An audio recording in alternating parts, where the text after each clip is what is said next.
Hello, everyone. Hello, hello, hello.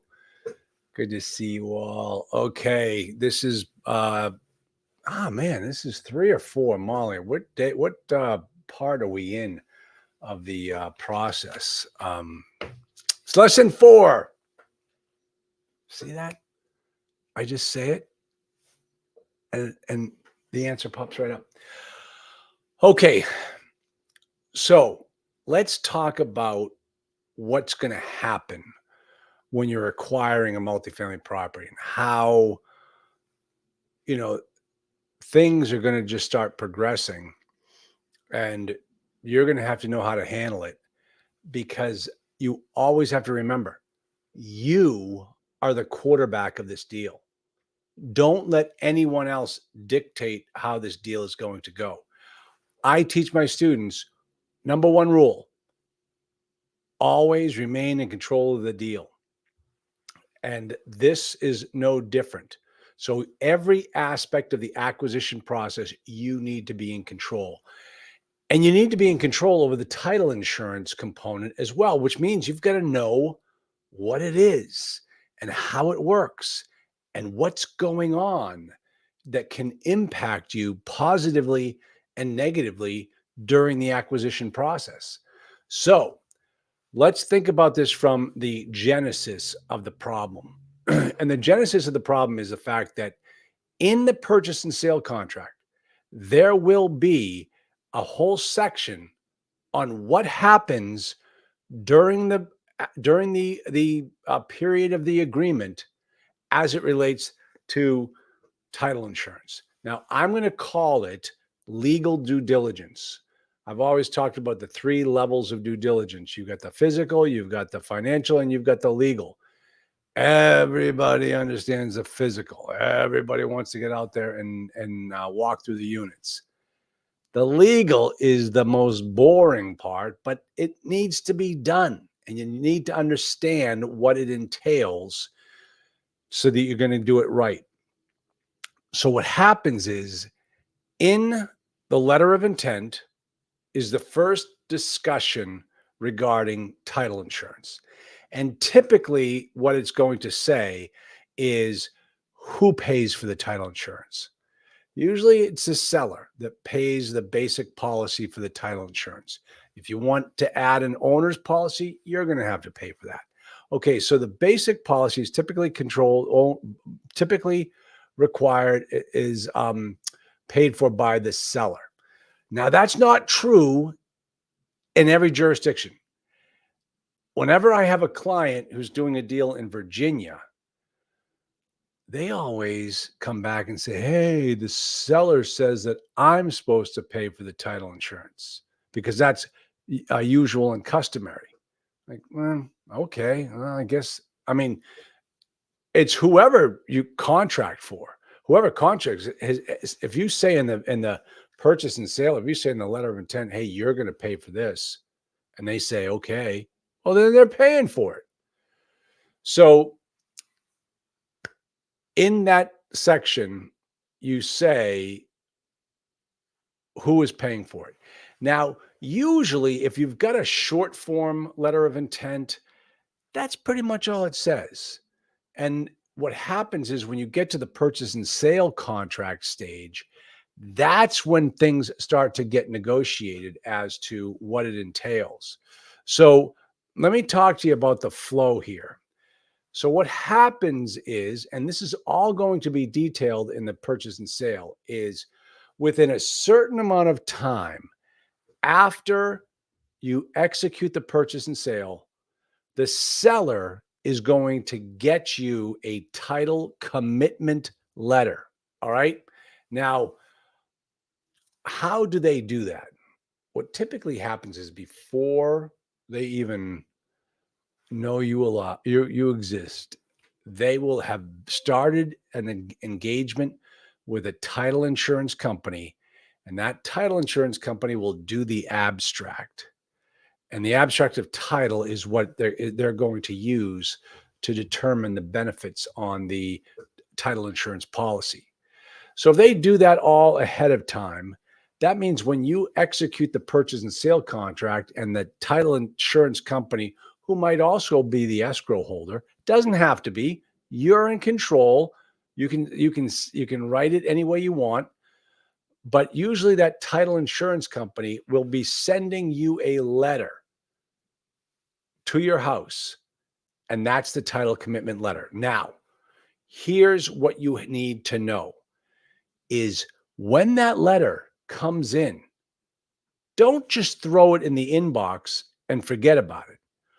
Open that letter up, read it, get it to your lawyer, your closing attorney, your local counsel, and ask them to review the title commitment and draft an what we call an exception letter to the title commitment. So let me explain all of that. In the purchase and sale contract, it says that the seller has to get you a title commitment letter within X number of days. They get it to you. When you receive it, another clock starts ticking. Your response to the title commitment letter. So now you've got to go through everything in the title commitment letter and you've got to respond back to the seller. And so your response back to the seller will say, hey, I don't like this and I don't like that. And this is okay, but I'm not buying it unless you remove this. And so this is where your lawyer steps in. And so your lawyer will step in and say, he'll write the whole letter and he'll go back. He'll send it over to the title insurance company. Now, this is where the title insurance company and the seller are kind of in cahoots together, because what happens is what your lawyer will write is what's called an objection letter. We object to these exceptions to our policy.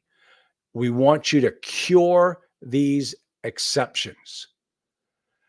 And in the purchase and sale contract is another trigger. Once you give that letter back to the seller within your time frame, because you're not going to miss any deadlines, because we're watching the critical dates timeline, and these dates will show up on the critical dates timeline. We talked about that in section 2 or 3. Then it becomes the seller's responsibility to cure the policy. That's called the cure period. So now the seller has to go back to the title insurance company and say, hey, can you remove these things? And the title company is going to say, yeah, we can, but he's going to have to buy a rider to do that, or someone's going to have to buy a rider. And so most every exception on a title insurance policy can be removed for money. Remember, they're an insurance company. They're going to insure risk. So they already know if you add this rider on a property that costs this much money in this particular marketplace, the rider is going to cost you $300. And so everything can be cured for money. The question then becomes, who's paying for it? You, the buyer, or the seller? What happens is the seller can tell you, Fangu, I'm not doing a thing. You want that cured? You go pay for it. Now, this is where the legal due diligence comes in. This is where you say, well, if I can't get these things cured, I'm going to cancel the contract. And you can, because you're within the time frame for canceling the contract because of a title insurance issue.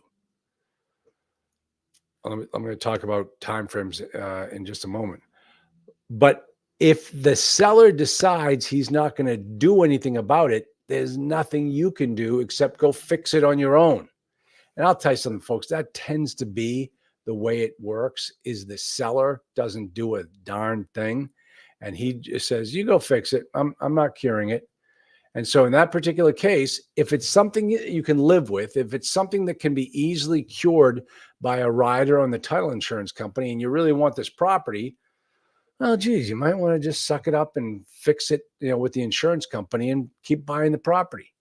Unless it's something that's so bad that you just have to get out of the contract, like There's fraud, like, oh boy, what are some of the issues? I mean, maybe the seller, the seller's trying to pull a fast one on you because he's married and he doesn't want his wife to sign the contract. Stuff like that. Stuff like that.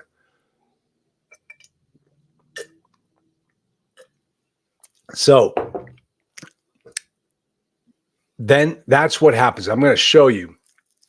I'm going to show you an example of a title insurance policy so you know how it works. Now, as far as the deadlines go, and I want to touch upon this so you all understand. I've actually drafted some purchase and sale contracts in such a manner that we can leave that objection period right up until the closing, which means that if we object to anything, there's no deadline for our objection. Typically, the way it's drafted is that if you don't accept the objections and if you don't cancel the contract because of these objections or these exceptions to the policy, then after so many days, you own it. You can no longer object. Now, if you're looking to give yourself get out of free jail cards in your purchase and sale contract, like, so essentially your earnest money never goes hard, you can go out to a certain number, to the closing date and not put an objection deadline to the exceptions. And then just say, hey, you know what? I object to the title insurance. Whoa, whoa, whoa, whoa. We're set to go to closing. You can't object now. Sorry, the contract says I can, and I'm going to. So I want all my money back, and we'll call it a day. All right? Remember, make the offer that works for you and always remain in control of the deal. All right, so let's take a look at the I'm going to add this to the stage. All right, this is a Fidelity National. Always buy your insurance from a good quality company. I can tell you why. Because the first property I ever purchased, I had to put in a title insurance claim about 3 years after I bought the property, and there was no insurance company. And this is why I dictate in the purchase and sale contract that I choose the carrier. So that's how we do it, is I choose the carrier. And the thing is, but even if the seller is the one that pays the premium, it doesn't matter. They're all what's called promulgated rates. The rates are all the same among carriers. There is no benefit. The only benefit to one market over the other is that the salesperson's better looking from one company versus the other, or the salesperson has tickets to the ball game that they can give to you. So that's why you put it, because the price is the same. So if you say in your purchase and sale contract that you get to choose the carrier, but the seller has to pay for it. He can't object on price because no matter who you go to, it's the same price. That's how it works. So Fidelity National, good company. Stewart Title, Chicago Title. If anybody has any others, go ahead and chime on in, and I'll make comments as I see them. Now, what you want to understand as you go through this is the ALTA. This is the ALTA commitment. What does that mean? ALTA is the American Land Title Association. This is kind of like the standard for the whole country. What you have to understand is that not all states use ALTA. Some states have their own, like Texas. In Texas, it's not going to be ALTA. It's going to be the TLTA, the Texas Land Title Association. So just understand that that's what you're talking about. You're not talking about ALTA out in Utah. This is actually an anagram, not an anagram. Acronym. I always say an acronym, but I know it's acronym. But if you're talking about it with an article in the front, it would be an acronym. 2 words. All right. So what this does, and I'm going to jump on over here. Let me find it right here. Okay. So Important, read carefully. Commitment to issue the policy. This is your title commitment letter. That's what they're telling you right here. They're telling you to read it. Folks, read your policies and understand what they do. Here you can see this is an actual title commitment on a property that I'm in the process of buying. So you can see exactly what we got. And as we go through it, the definitions, there's a title commitment number, public records, company's right to amend, limitations. It tells you what the limitation is going to be right here. All right. Choice of law, choice of forum, blah, blah, blah, blah, blah. Here I am telling you to read it, and I'm going blah, blah, blah. Okay, so here's the Schedule A. This is the initial start of the policy as far as I'm concerned. This is what's making this policy unique to your property. All right, so here are the dates. They originally did this, so we're going to need a revision on this one, an updated title commitment letter. Title commitment, October 13th. Policies to be issued. A 2021 Alta owner's policy. All right. Purchaser with contractual rights under a purchase agreement with the vested owners identified at item 4 below. All right. Proposed amount of insurance. That's what the purchase price is. Now, folks, here's what I want you to do. Remember that number. I just told you that that's what we have it under contract for. Remember that number. What type are we buying? We're buying fee simple, estate or interest in the lands, fee simple. Title is currently here's the seller. This is pretty much swiped right from the purchase and sale contract. Then they go in the Secretary of State's office just to confirm that they really do exist. Remember, because that's part of the title policy is I want them to give me marketable title. If this company actually doesn't even exist and they're trying to pull a fast one, well, shame on the title insurance company because this is how they can track down this WHG. Now, the other thing I always have to stress is the land description. Oh my gosh. Folks, you will go down and you'll look at 200 apartment units on a property that you're trying to buy, and you never once look at what you're buying. Well, I looked at the property. No. You're buying a fee simple absolute interest in a factory. How do you know that you're buying the right thing if you don't even read the exhibit and the definition of the land? I'll get to it in a moment. I'm going to tell you a story on my story. Okay, Schedule A. So that's the Schedule A. It tells us everything about who's getting what, who's buying what from whom for what, how much for, all the interesting stuff. Unique to your policy. Make sure you read it. Now, that was remember, that's Schedule A. Now, when we start looking at title insurance, the most important part is Schedule B. Schedule B Part 1 and Schedule B Part 2. Now, I am telling you right now that it does not matter what insurance company I'm dealing with. A Schedule B Part 1 and a Schedule B Part 2 and a Schedule A are all the same format-wise for every Alta title insurance policy. All right. So when I say check the Schedule B Part 1, check the Schedule B Part 2, this is what I'm talking about. It's not like when you get your policy, you're going to be like, well, I don't have a Schedule B. Well, yes, you do. They all do. And this is where it's important for you to understand what they are. All right. This is where the devil is in the details. All right. So the first thing, let's look at Part 1. This is basically all the requirements that have to occur in order for the policy to go into effect. The proposed insurer must notify the company in writing of the name of any party not referred to in this commitment who will obtain an interest in the land or who will make a loan on the land. The company may then make additional requirements or exceptions. Okay. Yes, you need to know that your lawyer, when he's putting together his exception letter, is going to let the bank know that there will be a third party purchasing the property different than the name of the entity buying it right now.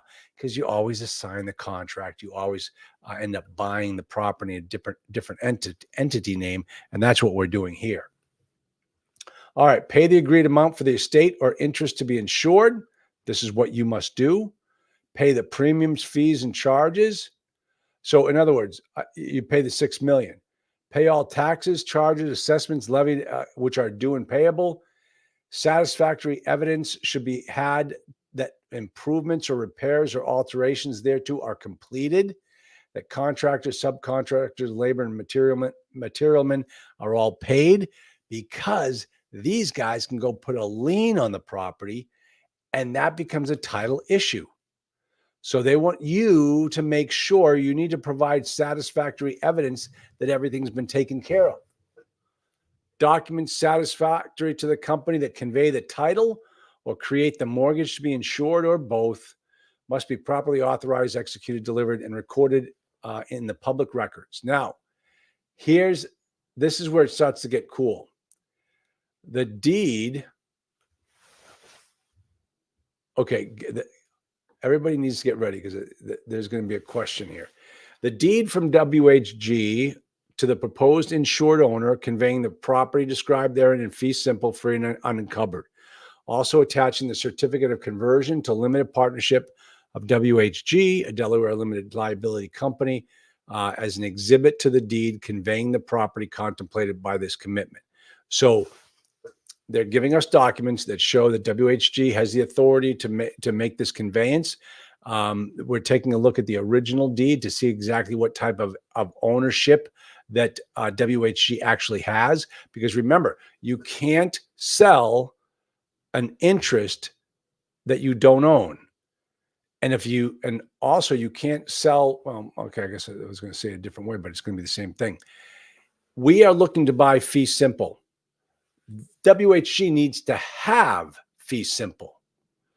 WHG could sell the mineral rights out from underneath me. And so therefore, I'm not buying fee simple. And that will be a title insurance problem.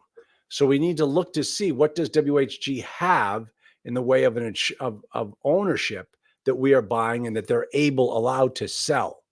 Now, folks, here's where it gets fun.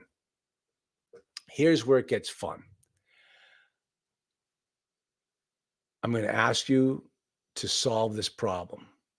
Tell me, what is the purchase price of the property, and what problem does the seller have?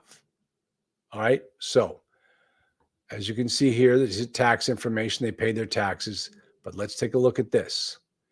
It also lists any outstanding mortgages on the property that have to be released before they will issue a title insurance policy. See, these are just the exceptions. These B1, B2, Schedule A exceptions. Oh God, did I just say it wrong? I said it wrong. It's part one. Hold on. Yeah, B1 part one. Okay, schedule part B, schedule. Oh my gosh, Schedule B part one. They're stating the mortgage. Now, if you don't read your title insurance commitment package like this and look for the great gory details built in, you would never have found out what we learned. And what is it that we learned by looking at paragraph 8? Can someone please type in the box? I'm going to jump on over there right now. Can someone please type in the box what the problem is? I'm going to give you like a little Jeopardy. While I go get some more water. I'll be right around the corner. No cheating. And I want you to give me the identify the issue with paragraph 8. Do do do do do do do do do do do.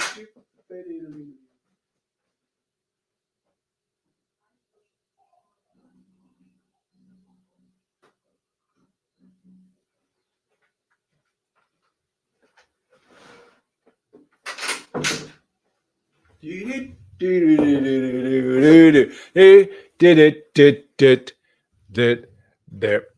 boom. Okay.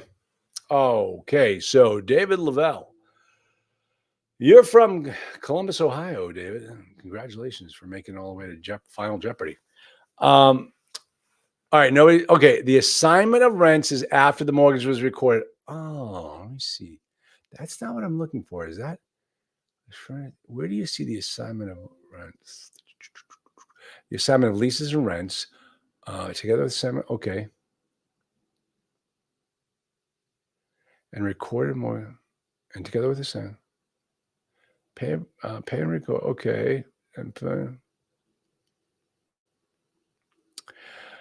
the assignment of rents is after the mortgage was recorded. It actually looks like it was recorded at the same time because it says a mortgage, assignment of leases and security agreement and fixture financing statement from WHG, a Delaware limited to secure in favor of dated then and recorded and booked together. No, they're all. No, that's not it. That's not it. Okay, here's the answer. Okay, why don't I ask? I'll ask you the question. Let's do the Socratic method. What was the purchase price? What was the purchase? What am I paying for this property? It was $6 million. Who's showing up to the closing table with a checkbook? The seller. You see, when I saw this, and let me ask you, folks, maybe you might have, your mind was moving as fast as mine was that day.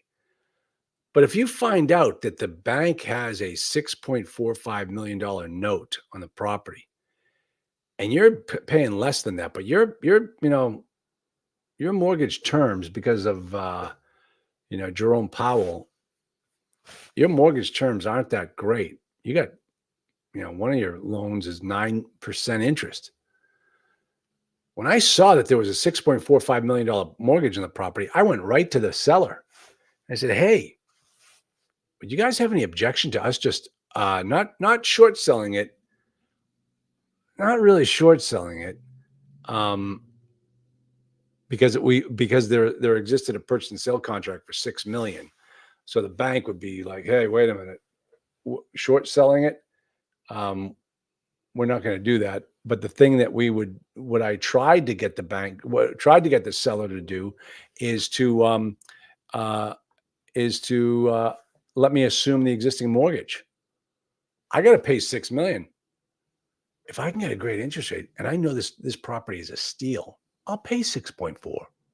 I'll get them out of their mortgage. They won't have to show up at the closing table with a checkbook. I'll take it over. And they said, no, we can't do that. And I probably because they have a whole bunch of other properties. This might be a cross collateralized note. They might have personal guarantees on it. I mean, there's a whole different host of reasons why that can't. Yeah, actually, Llama, that would be. See, Llama, in the commercial world, we don't do subject to. It just doesn't happen. In the residential world, it happens all the time. Commercial world, your banker. You have lunch with your banker. And so instead of doing subject to, you do assumptions. That's the difference. And I know there are people out there going to say, what do you mean? You can do subject to and commercial. I said, yeah, okay, fine. Listen, exceptions to every rule except for one. But I'm telling you right now, banks typically do not allow subject to on commercial transactions. It just doesn't happen. Qualified assumptions. I don't know what you mean by qualified. Assumptions are assumptions if it works. But so this is what you find out when you start reading these documents. Okay. So UCC financing statement. Okay, folks, let me tell you another story. So I'm doing another deal where we are going to get seller financing. And the bank won't allow us to put, they don't want to put a lien on the property in the form of a second mortgage, but they will allow us to, let me go jump back over here, to do a Form 155 or an SBA loan. Form 155, it's it's a hold. What do we call it? Oh, I can't remember what form 155. It's the coolest thing in the world. I had never knew what the deal was. I'd never heard of this before. So in essence, the bank will allow seller financing. So you and the seller draft a note for $1 million.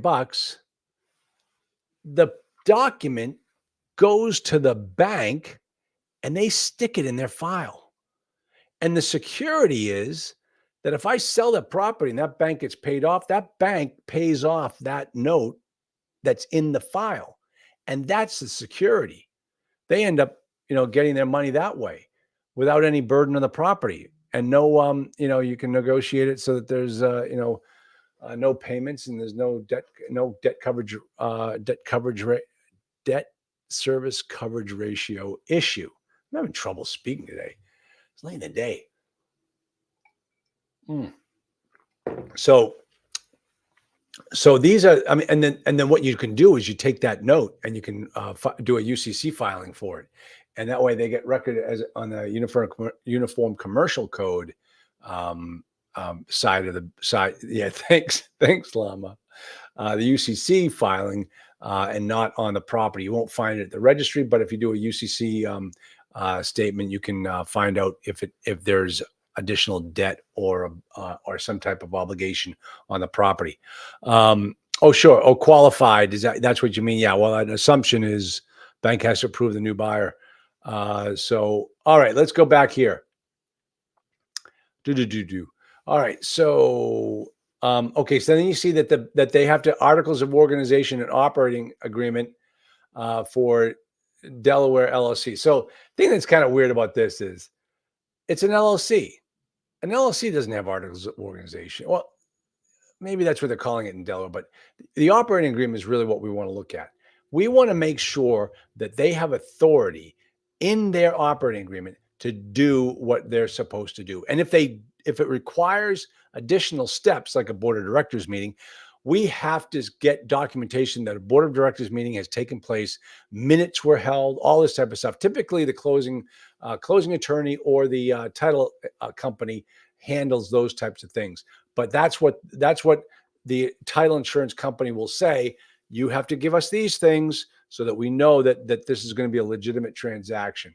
All right, and the certificate of existence, blah, blah, blah. What else? Furnished the standard company owner's affidavit. The owner has to say, I am who I say I am, and I have the right to do this. Be issuing with the city of Louisville premium tax of 5% must be collected in addition to the premium. All right. So that's part one. Now we're getting into the real nitty gritty of this particular property. This is where the exceptions come in. So basically what they're doing is they're writing an insurance policy, but they're telling the world, nah, we're not going to cover this. We're not going to cover that. We're going to put a limitation on that. And you don't want to buy an insurance company that has those types of exceptions. You want to get those exceptions removed. That's your job. That's what your closing attorney's job is to get those things off. So you want to go through this thing here, the exceptions, part two of the of Schedule B of the title insurance commitment letter. You want to go through these and have your lawyer get these things removed. So let me walk you through what these are and how it happens. Now, remember, most of these things can be removed with just additional premium. They're an insurance company. They'll take a risk. Any defect, lien, encumbrance, adverse claim, or other matter that appears for the first time in the public records or is created, attaches, or is disclosed between the commitment date and the date on which all of the Schedule B Part 1 requirements are met is going to be excluded. So they're saying, we know what's going on with the property now. Remember, this thing, we got this commitment letter back in 23. So if anything's happened between that period of time, they're not going to cover it. Rights or claims of parties in possession not shown by the public records. Now, remember, when we talked about the assignment and assumption of leases, and that typically is a security instrument that gets recorded either with UCC filing or with the at the registry. That would be someone who is a party in possession, but they're disclosed on the public records. Any encroachment, encumbrance, violation, variation, or adverse circumstancing affecting the title that would be disclosed by land survey of the land. All right, folks, this is very important. Now, in our letter of intent, we always ask for the survey. In our due diligence requirements, we always ask for the survey. Really done for two reasons. Number one is to remove exceptions from the title insurance policy. And if you have the title, you have the survey, you can get them removed. The other reason is the bank sometimes wants to see the survey, and they'll have a surveyor go out and make sure that it is what they say it is. All right. So make sure that you have this on here. Now, one of the stories I can tell you is about I was buying a property and didn't get a survey. Bank kept saying you don't need a survey. Okay, fine. Like I'm not kidding you. It was like 2 weeks before we closed. The bank comes back and says, "Hey, we want a survey." Like, really? Seriously? Like now you're asking? So we had to go get it, and it's a good thing because they would have they found that the seller had built a parking lot that I was using on part of my neighbor's land. So that would have caused a problem. We had to go back to the seller before we closed, make sure that was all clear. Had we closed and owned the property, we would have had a title insurance claim because but it would have been excluded because we didn't have a survey, and it would have been disclosed by an accurate survey. So this is why you want to get this removed or get the survey done. So what you do is you ask the seller for the survey that they have. And they may say, "Yeah, we have one, but it's like 3 years old." I don't care. I will call in the bottom corner of the survey. You can see the name of the engineer. His phone number will be on there. "Hey, John Engineer, can you give me an updated survey for 123 Main Street so I can give it to my title insurance company and the bank?" "Sure, cost you $500. "Okay, thank you." And so you pay the money willingly and you're off to the races. All right, easements or claims of easements not shown by the public records are going to be excluded. You want to make sure that not on my policy. If I find out there's an easement, some neighbor has an easement on my property, it's not on the record. I want to be covered for those types of things. Any lien or right to a lien for services, labor, or material. This is a mechanicman's lien. Folks, I'll tell you right now, what you need to do is before you buy property in a place that you're not familiar with, you have to go and ask what it takes to put a materialman's lien on a property, a mechanic's lien. You want to know. And sometimes these things are unique to the county that you're in. I know that was the way it was when I was buying in Kentucky, where it depends on the county. And when you look at the county, their rules will be based upon what they've come up with. So, for instance, one county, Lexington. I own property in Lexington, Kentucky. That was Fayette County, Fayetteville County, Fayette. I think it was like some hyphenated name too. So you'd have to check that out. Yeah, Llama, you're absolutely right. Yeah, so the mechanics lien in Lexington the rule depended upon how big the lien was. If it was like under $1,000, you had 60 days. If it was over $1,000, you had 90 days. Stuff like that, really obscure, esoteric rules that you need to understand so that nobody's filing liens on you. You know when you're clear. So keep that in mind when you're looking at these things. Let me see. What else do we have here? Oh, no, got to go back over here. I tell you, one of these days I'll get this stuff right.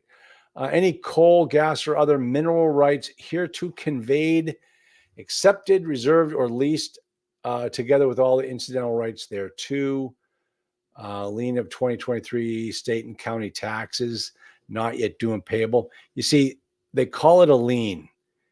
And that is how municipalities call their bills. Like as soon as they issue, the warrant, your property has a lien on it. You don't see it or it doesn't get recorded, but everybody knows, well, it's a state and county tax, and that becomes a lien. In many jurisdictions, water is also a lien. If the water shows up at your spigot, the water department has a lien on your property. So make sure you understand that as well. Subject to the Declaration of Covenants and Restrictions dated 87 by Stony Brook I of record. Subject to this Declarations of Covenants and Restrictions. What is that? I don't know, but you better read it because it still exists all the way back in 1987, and you have to work under that rule. So you better be darn sure you know what that is. Declaration of Restrictions by the Huntington Group. What's that? Conditions, stipulations, restrictions, buildings, line easements, together with incidental rights as provided for on the recorded plat of deed, book. Okay. Conditions, stipulations, restrictions, easements, or other matters shown on minor subdivision plat. So you see, they're going back. Some of these, let me just tell you, Massachusetts, you have to go back to do an abstract of title. You have to go back 50 years on residential, but on commercial, there is no rule. So they're just they tend to maybe use 50 years. I don't know what they're doing here in Texas. In Kentucky. But what they do, folks, if this was Bermuda or the Bahamas, they do a title abstract all the way back to when the government, when the queen, when the king owned the land. That's how it works. Okay, more instruments. They got easements. Remember, these are all recorded, so they're not going to be, you're not going to be able to claim that you didn't know. Same here, more easements. Restrictions and maintenance agreements for 3 or more lots on a minor plat. You got to go read this. What is this stuff? Easement for right-of-way granted Louisville Gas and Electric. Okay. And now, folks, this is so crucial. All right. I'm going to tell it to you. Exhibit A. Now, they get this wording from your deed because the deed basically gives you a description of what the property is. So always go and check it out.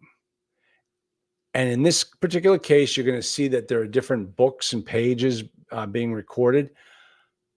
Get on your registry, get on this Jefferson County Registry of Deeds, find out how it works. They're telling you right here, cancel that. They're telling you right here where to find it. It's in book 6744 on page 533. Over here, 6696, page 54. So this is how you go in there and you find your deeds. Go and read it. Understand what you're getting. Together with a perpetual non-exclusive easement for utilities and a perpetual non-exclusive easement of free and unobstructed access over, upon, and through that real property designated as 36-foot public utility and private access easement on said plat. Being the same property conveyed to WHG, we like seeing that. We're buying exactly what they bought by deed in 2012. Perfect. Now, let me tell you a story. You see how they do it? They write it all up in here like a little narrative, and then they use the survey to say this is what it is. This this is where basic wording about how to pay your money. Okay. Now, here's the thing. The let me stop this share. So, I was going to talk.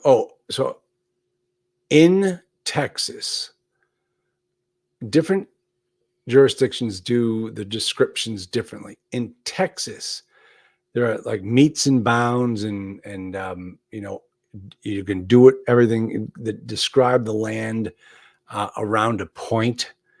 And so, the property that I was buying in Texas, it's starting at the southwesterly most corner on the east side of the intersection of Main and Spring Street. Uh, that's the starting point. All right, so that's the starting point of the description. Then it will say something like, proceed easterly, or let's say proceed at an angle of 87 degrees for 750 feet. And that's how you draw the line. And then it'll say, now turn X number of degrees to the north, and then proceed for another 50 yards. So that's how they lay out how the property is defined. Now, the thing is, whenever you're doing that type of description, you're starting at a point and you're ending at a point. So, in other words, you've gone 360 degrees back to the very starting point. If you look at it and says, turn 6 degrees to the north, turn 35 degrees to the north, proceed. And you have to take all of those degree numbers and add them up. And if they don't equal 360, your description of your land is faulty, and you have to create a new draft of the deed with the correct description of the land on it. Now, do you need to go to court to do it, to quiet title? Maybe. But that's kind of the issue that you want to make sure that you understand. Remember, always remain in control of the deal. You have to quarterback this deal. You're responsible for reading the description. You don't want to be the person the day before the closing table saying, what do you mean we can't do this? What do you mean you could? Because I didn't look. Yeah, that's not what you want to be telling your investors. All right. Am I the only one that really enjoys reviewing title binders? Those years as a paralegal, exactly, Llama. No, Llama, I love it too. It's a history lesson. I went into the grantor index over in our registry of deeds here in Hillsborough County up here in New Hampshire, and I recognized names. I knew these people. I mean, I looked to see the richest man in New Hampshire, all through real estate. Where did he buy his land? When did he buy his land? How did this all happen? It was absolutely fascinating. I love that stuff. And I especially love the reading of the description, because that is also a little bit of a history lesson as well. Make sure you read that. Remember, folks, this is what you're buying. So that's how it works. That's the legal portion of the due diligence. Wow, I am running late here. I'm so sorry. So this is how now you have to make the decision. Am I going to get all the exceptions removed that I can live with by myself? Can I force the seller to do it? It really goes back and forth. But at some point, you're going to lose the right to even raise it as an objection, and it's all going to be on you. So don't lose the rights that you've created for yourself in that contract because you just let this go. All right. Remember, when you get that letter from the insurance company, do not throw it in your inbox. Get it to your lawyer. Look at it yourself. Go to work. Make sure you analyze all the information that's in there. All right. One of my first real estate deals, I did the title work and found out that the land was once owned by George Washington, the first president of the United States. Yeah. And I was, I saw that, I heard about that, Llama, on Abraham Lincoln's podcast. All right, folks, that's it. That's it. Now, the next, do we already have? Let me just give you a little tease. I'll give you a little bit of a tease on what we're going to be doing next week. Okay, let me see. Next week, this is section 4. Next week, we're going to do section 5. Okay, so we're going to do the due diligence review and the due diligence checklist. So I'm going to be going through a checklist and reviewing, teaching you all how to do the due diligence. I wonder if if I can even, anyone that shows up, maybe Molly can set something up where the people can get access to my $1,000 due diligence training program. Yeah, this is going to be Thursday, Llama. On Tuesdays, we've switched it over to our Hotels to Homes conference. David Peters and I interviewed Dave Peters on how to convert a hotel. And believe me, you haven't missed, if you jump in now, you're still going to get a ton of information, because I haven't even finished the first page of my notes to interview David with. It's going to be a lot of stuff, a lot of good stuff. All right, folks, I'll see you next Thursday, same bat time, 3 p.m. Talk to y'all then. Love ya. Or as my friend